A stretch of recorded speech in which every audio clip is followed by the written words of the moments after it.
Mushroom fried rice রান্না করতেছি। প্রথমে এই যে চিকেনগুলো আছে ছোটো ছোটো করে পিস করে কেটে নিয়ে হালকা একটু লবণ দিয়ে তারপরে ফ্রাই করে নিলাম। এই যে মাশরুম দিয়ে দিলাম,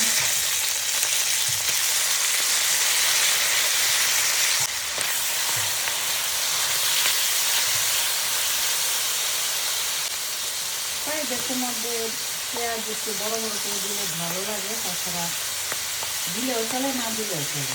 আমি দিলাম, ভালোই লাগে। রসুনও দিলাম, রসুনের কোয়াগুলো কিন্তু একদম বড় বড়ই হালকা একটু ছেঁচে নিয়েছি।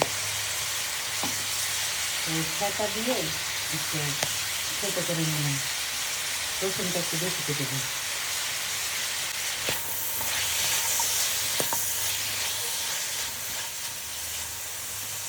চিকেন ভাজা একটু তেল দিয়ে দিচ্ছি, এই তেলগুলো দিয়ে একটু আগে চিকেন ভাজছি। এই তেলটা দিলে একটা সুন্দর ঘ্রাণ আসে। পাতা পাতা দু একটা মশলা দিতেছি, গোলমরিচের গুঁড়া, অল্প একটু ধনিয়ার গুঁড়া, একটু মরিচের গুঁড়া, পেঁয়াজ কুচি মশলা দেওয়া যায়।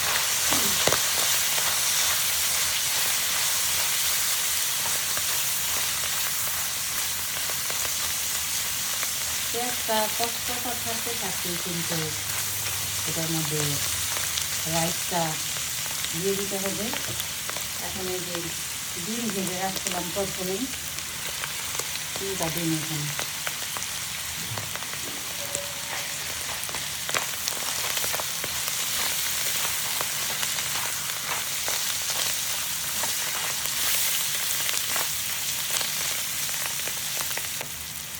ফ্রাইড রাইসের পোলাওটা আমি একটু আগে রান্না করছি।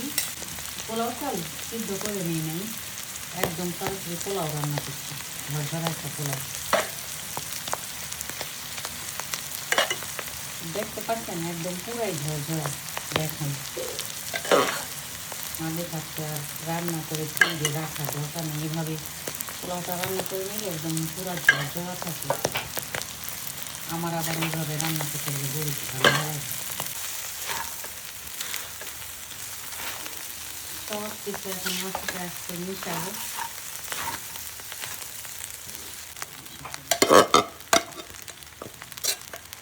এখানে আধা কেজি পোলাও চাল মাশরুমের ফ্রাইড রাইস রান্না করছে। মাশরুম তো দেয় মোটামুটি সব খাবারের মধ্যে। পেঁয়াজ পাতা মানে এগুলো হচ্ছে পেঁয়াজের কলি, পেঁয়াজ কলি আর এই যে কাঁচামরিচ একদম ফালি ফালি করে বিচিগুলো ফেলে দিছি। আরও কিছু কাঁচা পেঁয়াজ ছিল দিলাম।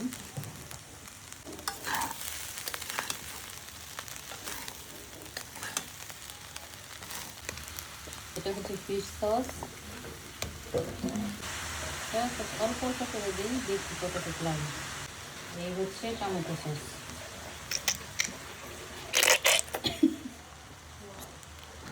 Nice sound.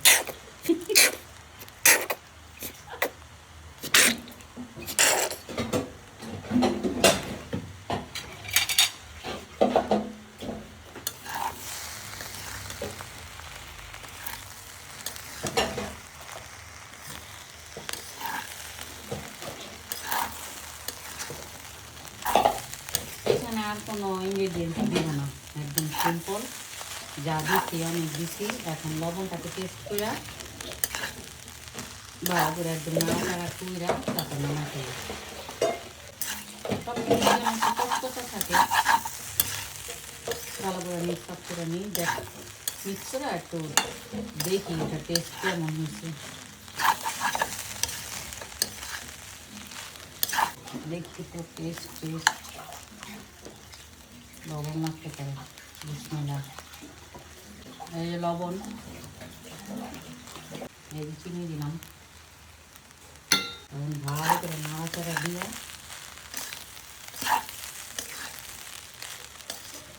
সব কিছু যেন একদম ভালো করে মিশা যায়, মিশাই নামাই ফেলাম।